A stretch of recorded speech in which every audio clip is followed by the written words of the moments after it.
All right. Morning, ladies. Morning. And hello, everyone who's watching. I'm Renee, the owner of Party Host Helpers. I've been in the event and party world for over 10 years. And after a bunch of emails with Rachael from Dream Day Events, fellow event planner, commiserating over postponements and kind of the business of event planning lately, we decided to do this fun Q&A with our awesome interns. So Mackenzie has been my intern this last semester. She just graduated from Temple with right? Woo! And Sam's a junior at Haverford College, local.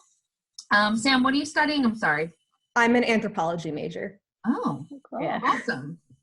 So without further ado, I want Mackenzie to take over, but just so you know that we put this out to our contacts last week, and we got a bunch of questions kind of behind the scenes of what it's like to be an event planner.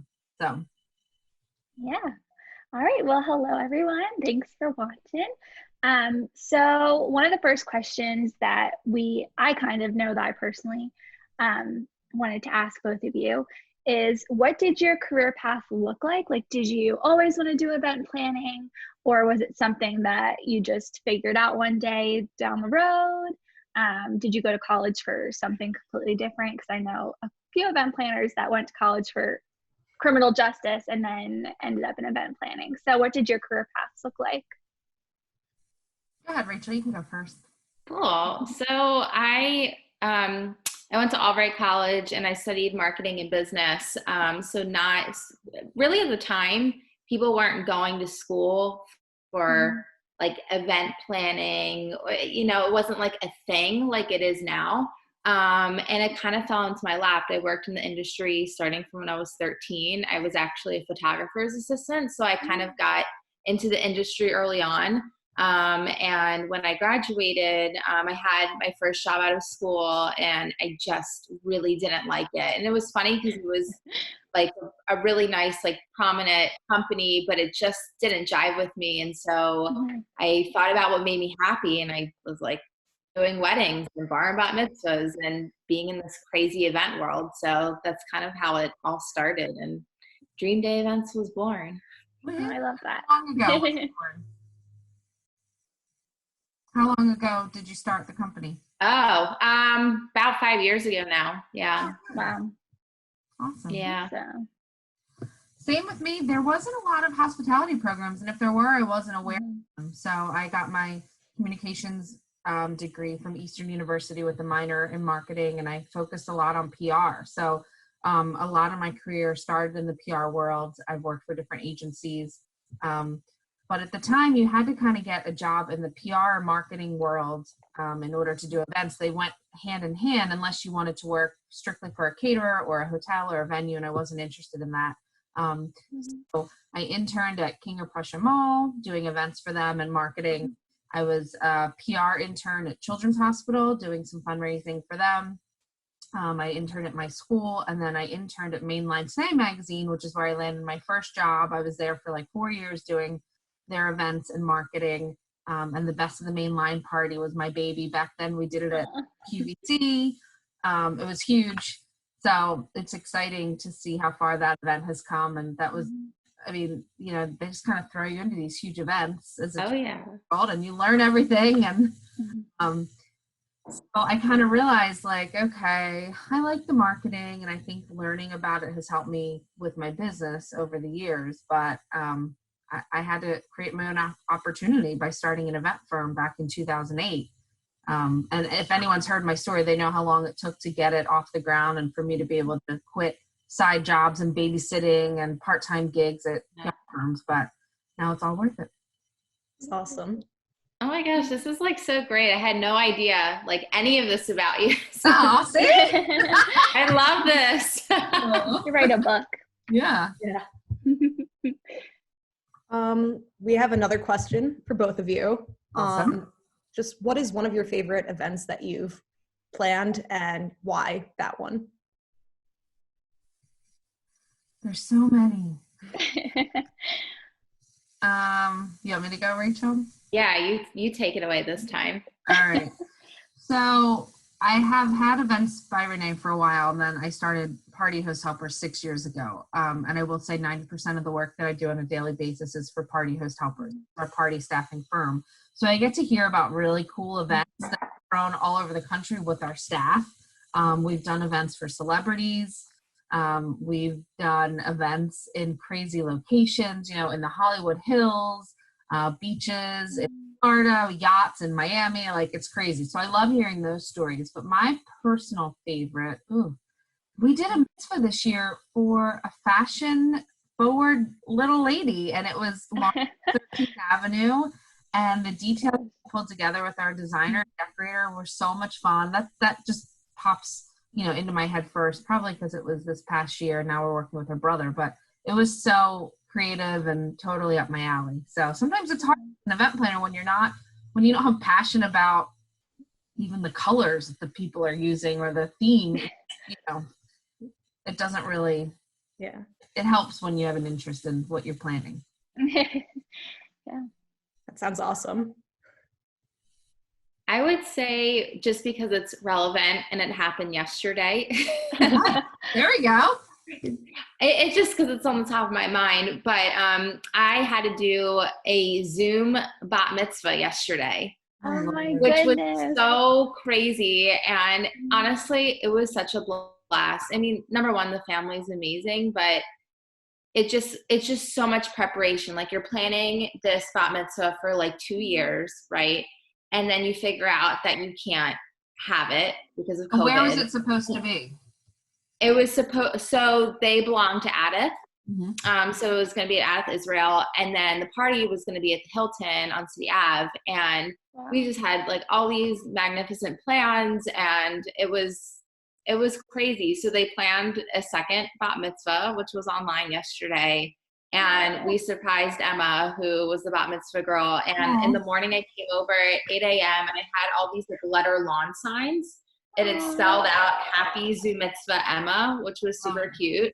And then we had giant like balloon arch at her doorway so she could come out. Like, kids came by and her friends came by to like give her signs and wish her well and all that kind of stuff. And they had a photographer come and just do like social distance pictures. And it was just such like a heartwarming, you know, loving event. And you can just see how much their family loved them. And I came home for Mother's Day last night, and they sent me this bouquet. I found this on my doorstep last night. It was like, so nice. I'm like, the fact that you were trying to plan 2 bat mitzvahs and then figured out to send me flowers, like after all this was done, was just super nice. So yeah. Wow. She'll remember that forever. Yeah. Seriously. Yeah. So that's my favorite for right now. I like it. Love that. All right, so we have another question. Where is the best location that you've ever planned an event? So somewhere scenic or just like grand and over the top? Yeah. It's a good question. It's hard to think of things on the spot. I mean, I have 2 answers for that again, of course. So my favorite venue, like the craziest venue, was Ohika Castle. Yes. Yeah, it's up in Long Island. Taylor Swift filmed a video there. You know, McKen. Oh, I know. I did a wedding there maybe 3 years ago. The couple just had their 3-year anniversary. It was crazy beautiful there. I mean, the grounds, and we did the ceremony outside. So everyone Google Ohika Castle. I mean, it's literally beautiful.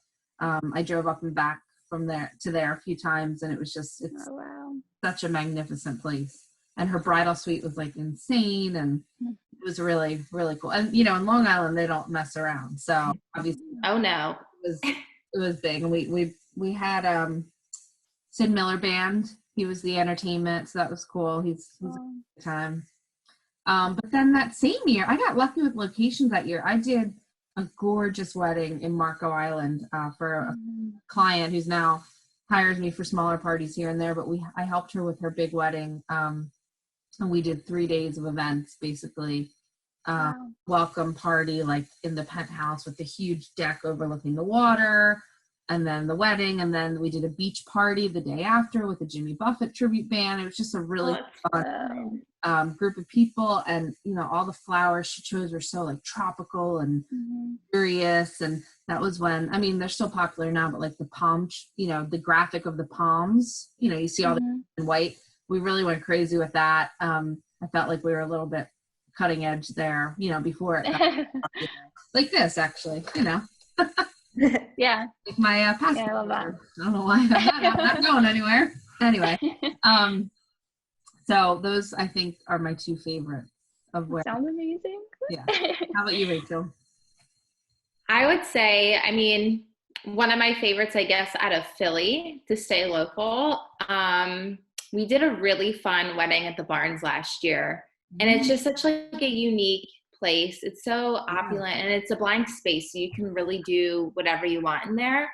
But it was French themed, and we like went all out. It was so much fun. We had these like green topiary walls because of the ballroom. You have to separate the cocktail space from, the reception area. So we did like a French park. So we had these topiary walls, and we had like these wrought iron benches. We had street lamps, which was like super fun. Oh my goodness. And we had a life-size Eiffel Tower there, which was really fun. And my florist decorated that, and he had like all the lights on it. It was like long stems. Now that's long stems. I know. I love long stems. That was really fun. And we also had a mime come, which was a surprise to the bride. Her dad was like the best. He had all these surprises for her. So he had someone live painting the ceremony. You can't do that anymore at the Barns. Like, we were the last people. Like, it's over. So, but that was really cool. And this mime was like amazing. And it's really hard to find normal like circus people. They're a little yeah. But this guy was great, and he actually was very helpful. He ushered people into the reception. I'm like, you're doing my job. This is amazing. Wow. But That's really cool. It was a lot of fun, and I just think that was such a fun space. And the bride and the groom love art. The family loves art. Their family home looks like the Barns. I mean, they have meetings everywhere with lit up. I mean, it was a great event. It's so perfect for them. Wow. Yeah, the photos are beautiful from that event. Some of my I want to see them. Do you see them on your Facebook page? Are they on Dream Day? Yeah, on Instagram, Facebook. Okay. Yeah, definitely check them out. I'll have maybe Sam post some more. Just will do. Heck. Yeah, Cool. definitely. One more question that we came up with. What makes the best type of client? Ooh. Tricky question. I like a client who knows what they want. I know it's our job to help lead them in the right direction, but I'm not a decorator or a designer per se. I'm more logistics when I work with clients, when I'm helping them with parties or weddings. So for Events by Renee, like, I love when a client is like, this is my vision, Renee, go with it. And that's easy. And they can make decisions quickly. A lot of times brides will hire me because they have full-time jobs or lawyers or doctors, and they don't have the time to do all the legwork that goes into it, but they know what they want, which is great. I can jump in and help. And then with party host helpers, it's super, when we have a client say, all right, here's how many people I'm having, here's what I'm serving, I need this, I need 2 bartenders and 3 servers, and I want them to wear this and show up this time, and here's the schedule of events. Like, a prepared client, is always the best, but we don't always get those. That's why they hire us to help. But. Yeah, I would say more or less it's kind of my answer too, but I think also just like trusting the process. Like, there's a reason why we have preferred vendors. Like, we know this industry really well. We have worked with these people multiple times. Like, we wouldn't have recommended them if we didn't think they're beyond amazing and will do absolute justice by you for your event. So I would say that's, my little input to that, but I totally agree. Anyone who's prepared, that can make decisions quick, because I like to work fast. So, I'd say the same. They just trust you too. That's like super helpful. Trust Yeah. the It's process. a lot of pressure though. Yeah. Yeah, that's true. Well, that's why vendor relationships are so important for any kind of event planner, because your butt's on the line if you refer someone who screws. Yeah. That's why we don't, give out names as quickly. I'm sure, Rachel, you get inquiries all the time, as do I, like, hey, I'm new. Can you start referring me? And it's just, you really have to build the relationship. Yeah. A lot of times the vendors, unfortunately, like, they're not referring you. It's, planners hired as frequently as a photographer or whatever. So I really appreciate the vendors who have referred me solid business versus ones that just, want business from me. It's a two. Yeah. Agreed. So, great. Well, we also got a few questions submitted when we posted this on social media.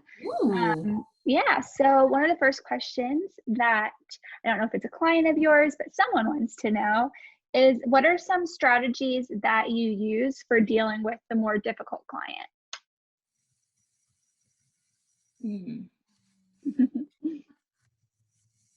I mean, I don't get a ton of difficult clients, but I think when they become difficult, it stems from an emotional piece. It's not because they're really stressed, or mom and dad are bugging them about something, and it's not really directed towards you, towards a vendor, towards anyone. So I really try to get to the meat of that. And I always tell my clients, before you start to get stressed, or you're starting to let things like fester, like you're worried that you didn't get this off, just call me. Like, just get it off your chest, and people feel so much better. And I just tell them, before it gets to that point, just try to get it off your chest. Try to talk about it. Call me, call whoever, but don't try to let it build up. And I think that's kind of like the best way to kind of nip it in the butt early. But of course, there's just difficult people who want very particular things, and my motto is just kill them with kindness, just say yes, we are a service industry, sure, no problem, we got it handled, let us know if you need anything else, and keep it simple. I think communication is key when you're working with clients in this regard. For Party Host Helpers, we send a lot of emails leading up to the day. If they ask to talk to one of the helpers in advance, we'll connect them. It's not something we love to do, just because we don't, they're not paying for our helpers to work for them before the party. It's not a planning service. It's they show up and do their job service. But, if we have a difficult client that's like, I want only men, bartenders, not women, or like, we want them to be a certain age, we try to accommodate them without being ageist or whatever.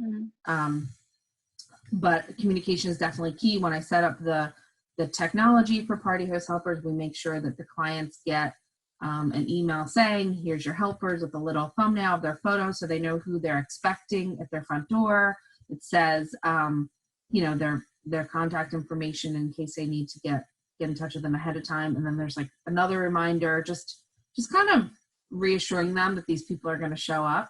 And then, of course, regional directors that I have across the country, and especially in particular the one in Philly, is very great with communication with the clients too. If they call or text, she gets back to them. I think that's the same in any service industry. It's just like, I notice, as a planner too, it takes so long for certain people to get back to you, and I'm so the opposite of that.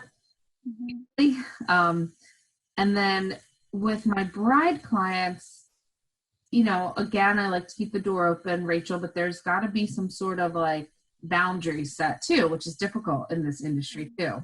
But I always just say to them, how can I help you? Like, what can I do to help you? If they're sending me emails and they're asking questions and they're telling me what they need to do, and I'm like, okay, how can I help you? Let me know.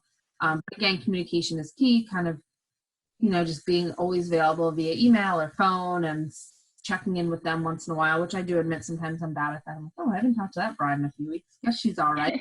Like, they're doing their everyday life. If you're on schedule, if you're in your planning schedule, you're okay. I try not to be too in their face. People have lives besides planning their own wedding. Hope that answers the person's question, right? Yeah, I think it does. This is another one that we had submitted to us. I believe it was through Instagram. They asked, how do you measure the success of an event? Yeah, it's a good one. Depends on the type of event. Because if it's a corporate event, sorry if I stepped ahead of you, Rachel.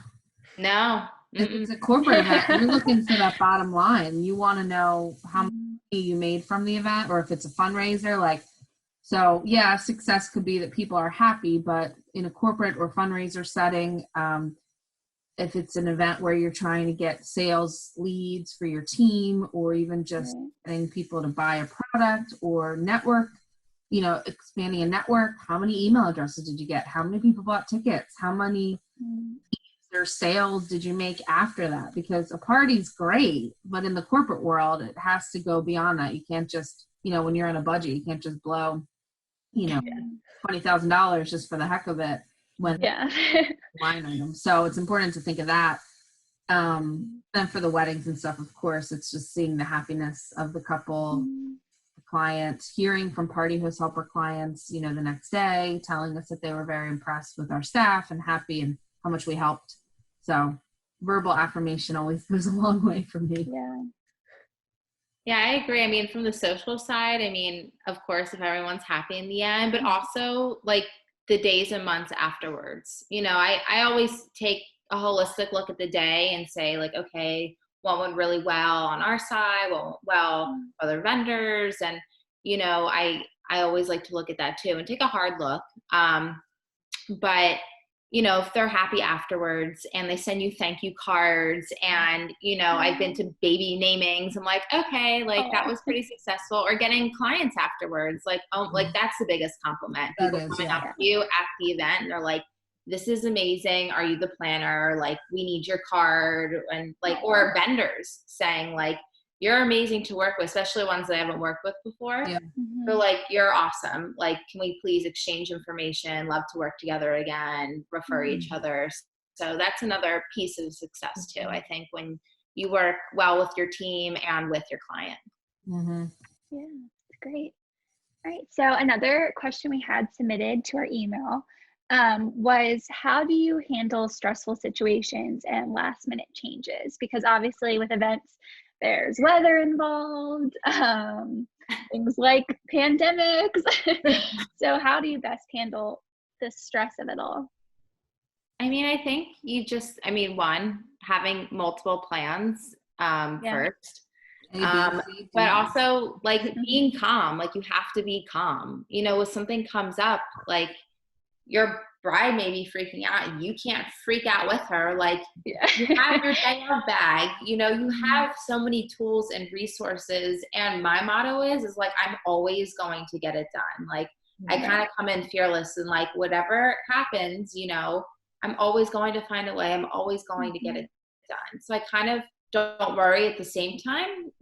You handle it. One of my clients called me Olivia Pope Planner. You ever watch Scandal? Yeah. I love that show. But she's you're the Olivia Pope Planner. I tell you to handle it. It's done. Yeah. I just love that line because I think it's just so true. Just if it happened, okay, how are we going to handle it? Move on and let's go. So it's kind of a hardcore but good approach. Have a plan, have backup plans, and then keep it rolling. Yeah. Yeah, it's just taking a deep breath. This job is not for the faint of heart. So on two sides, events by Renee, when I'm on site, it's not a big thing for me because I've been in the business a while. I take a deep breath, get it done. I surround myself with assistants who have great attitudes and aren't, disrupted easily either. But with party host helpers, it's hard because, I might have a client say, your helper's late, this party's starting, where are you? And my regional directors, listen, nothing's perfect. No one's perfect. We have over 3,000 people that hire us on an annual basis.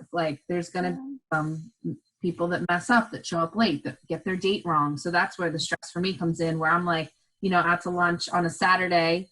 I don't physically have to be clients are like, not bothering, but calling me or the regional director. Our 1-800 number is going crazy because something happened that I don't have control over.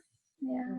What we focus on is hiring the best people, making sure that there's really strong lines of communication with our helpers, and hoping that they'll do their job that they were hired for. So it gives me more stress, I think, than when I'm in person dealing with something. Because it's just when it's me, it's me. But when it's a big company, and I made the choice to grow this, and these are the consequences of being a boss, I guess. I don't know. It's stressful though. Yeah, it sounds stressful. You do a good job. So Renee handles it very well. She does. I don't think I've ever seen her. I gotta tell you, I have no gray hair yet, so That's what I was gonna say. She looks young, like everything's still good. it's probably because I don't have kids yet, but whatever. You're like, I don't have COVID hair. I got this, all right? Yeah, seriously. I mean, I need my highlights done, but That's awesome. We have another one that was submitted to us. This person asked, how do you stay up to date with the latest trends in the industry? Ooh. Good one. I probably don't do this as much as I should, to be honest with you.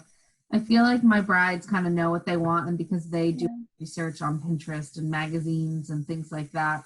But it's our florists, it's my designers and my florists that keep me up to speed when I'm in meetings with them and they're showing kind of the new trend, or I'll flip through like certain magazines and Instagram posts and seeing real weddings, but I feel like wedding trends kind of stick around for a long time. So I've done 1,000 barn and mason jar weddings. Like I kept waiting for that to change, and cupcakes as cakes, and now it's the big light up letters and colorful weddings. But then there's a huge trend in blush and modern, that kind of look. So maybe I'm a little out of touch with that stuff. I don't know.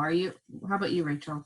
I mean, why I follow like other like celebrity events, like Mindy Weiss, like she always posts like fun stuff, and but I think it's really important to also have like your own voice, and people are also looking to you for advice, and I think it's important to also be like a little original if possible. And like you said, clients sometimes have their own vision, and you rely on other vendors and what they have to say and what they've seen, and I think that's important too. But I really just try to have my own voice and try to do what I think is cool or what I've seen. But I'm not like actively like, okay, like what is trending? Like every year, like the color comes out, the Pantone color. I'm like, okay, like cool, I guess, whatever. I mean, I don't really. Bride too. I mean, you get a feeling of her style and she likes, and that's. Yeah. I mean, I think it's more for like the bar and bat mitzvahs, they're kind of looking more and I think more in this area in the main line, because it's kind of, they've seen it all. Yeah. And they're like, I want to do what they didn't do, and I want to do like just crazy whatever. I mean, I even actually the circus person I reached out to, I asked him if he had like if he could like build a rig and could have like people streaming down it, like ridiculous stuff. Like, my gosh. Yeah, it's crazy. Yes or no? Yes, he could do it. Wow. But we didn't do it because they wanted actually something way less like crazy. But it's out there, people can do it for their bar and bat mitzvahs, but. Well, and I mean, we also have to think about budgets, right? Like budgets, it's crazy. Like one Saturday I could be doing a wedding for someone who never even asked me about cost or budgets or whatever. And then the next I'm at a wedding where I literally, like if I overspend by $10, I feel so that's difficult. Yeah. These parties put my like 16th birthday party to shame. And mine was a pool party. You didn't miss much. That's awesome. So the final question that we had that was submitted to us was, do you guys use any event planning tools or software? And if so, what do you use? I have a spreadsheet that I use for like that I put in Yeah. the date of the wedding, and it populates kind of where they should be. And then again, with Oh, that's cool. we I originally created custom software, but we upgraded to some new software the past year that we use. And without that technology, I wouldn't never have been able to scale party host helpers like I did. So, but for event planning, I'm pretty basic. Yeah. Me too. I think keeping it simple is like the best. I mean, I have my own spreadsheet that I do for every client, and then we put it up on Google Docs, on like Google Sheets. And then that way each tab has a purpose. You know, they can edit it real time. I can edit it real time.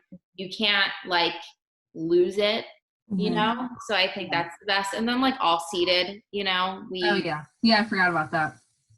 I have my venues do that because I'm like, I don't want to, sometimes I have to move stuff though, or you know, depending. That's Or good with the Google Docs. I feel like sometimes my brides like wonder what my notes look like, and I'm like, I got it. But I'm a little bit of I'm organized, but also not always organized. And I'll rip them all out and like type my own notes. Yeah. You got like an operations order for them, maybe halfway through the planning or even closer. With every single detail, so it's one document, but I probably could clean that up a little bit. Yeah. cool. I was able, this just makes me think of it. During one of my classes, we were actually certified in an app like software called Social Tables. I don't know if you guys have ever used it, and I really liked it. It's like you can pick like what dimensions of the room, and then they have like all of these like circles for chairs, and you can like create a seating chart and then like send it out. But I don't know, just made me think of it. Yeah, that's like all seated, right? Yeah, that's what it sounded like. Oh, well, I thought, Renee, we can switch it over to our interns. We can ask questions. Uh-oh. So what was your favorite part, Mackenzie and Sam, about interning this past semester? Do you want to go first? I got it. Okay. I think my favorite part, like the favorite thing I did was I got to go to Fox 43 with Renee. I think that it was Fox 43, right? Yeah. So we went and I got to help Renee like set up for a Super Bowl segment where she like showed a cocktail and a dessert to make for the Super Bowl. It was so cool. Like I feel like I would never have that experience like any other time in my life. And I got like a tour of the studio and got to take a picture with Renee, like in the news chairs, like with the Fox 43 logo behind us. That was fun. Yeah, it was just really cool to see like a different element of like marketing and how she like uses local resources to get her business out there. Because I feel like before interning with her, I didn't do a lot of marketing other than like the classes I had. So it definitely was a learning experience and it was so fun. Yeah, that was my favorite part. That was a fun day. It was really cool. Sounds awesome. Probably one of my favorite things that I've done with Rachael was there was this one client meeting that we went on together. It was actually for the person who had the Zoom mitzvah yesterday. But it was a really awesome experience just to get to know the client face to face and really get to know in depth what they were looking for.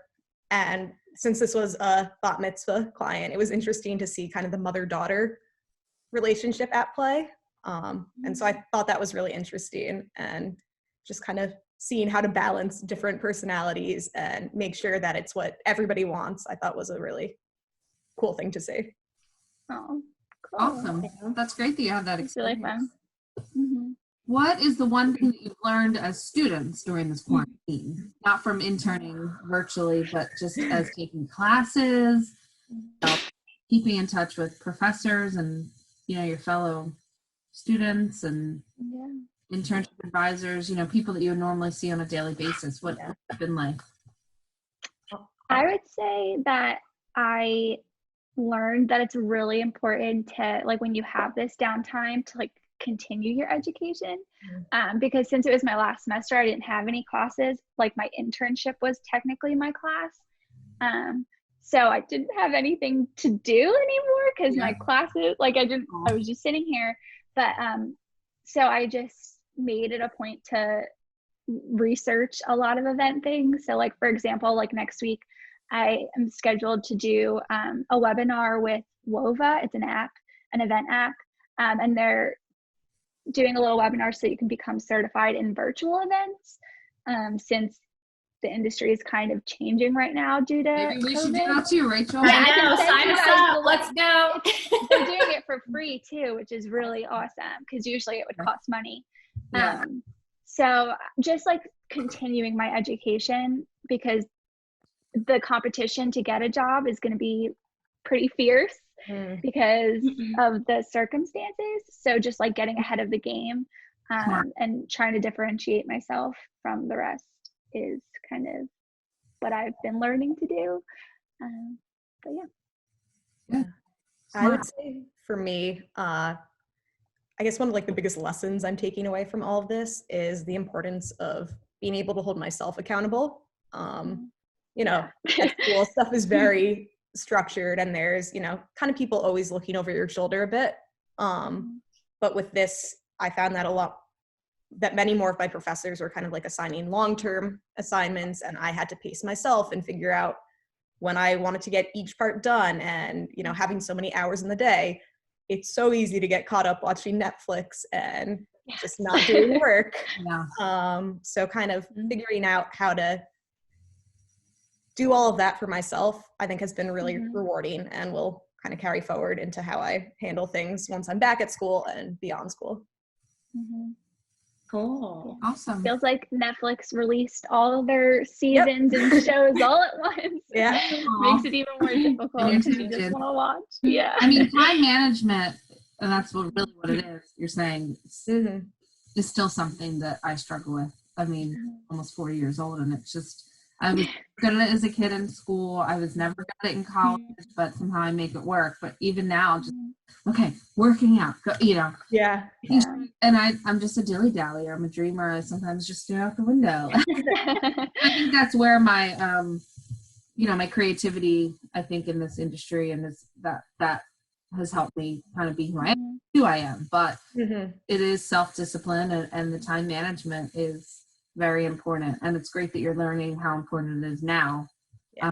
Like if you go to work in an office or, you know, if you are in a company where you're working from home, you really need to be disciplined. So good for you. So what, last question. Yeah, go ahead. Oh, wait, one last question. Okay, one for the interns and then our last question for all of us, something a little fun, right? Yeah. Like mood. So what are you gals looking forward to for the future? I know, Mackenzie, you're graduating. Sam, you're going back to school in the fall, hopefully. What are you guys looking forward to?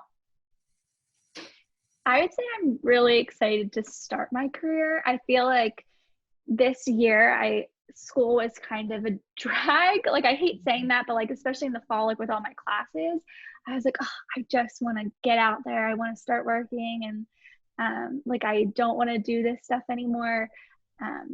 So now it's continually being pushed back. So I think it's creating more of an excitement to like, I can't wait to get a job. Like, not even just because like I have to pay my loans off and things like that. Like, I feel like I'm genuinely excited to like take everything I've learned and put it to work and I want to create events for people. And I'm really excited to just work, which sounds so strange because I feel like so many people are like, oh, I want to stay in college forever. But I'm excited to get out there. But our industry is so hands-on, it's hard to learn it in a classroom. So that's good that you have that drive and the desire to actually dive in. Yeah, I'm excited. I'm nervous, but I'm excited. For me, with going back to school, I'm probably most excited to be back living in kind of a dorm setting and having my friends just down the hall and eating in a dining hall, all those things that I took for granted before. And just kind of to get back a little bit of independence. It's really hard being back home, you know, under the same roof as my parents again and all of that. So to get back both the independence and the friendships that kind of I feel were robbed from me this semester, but looking forward to that. Understood.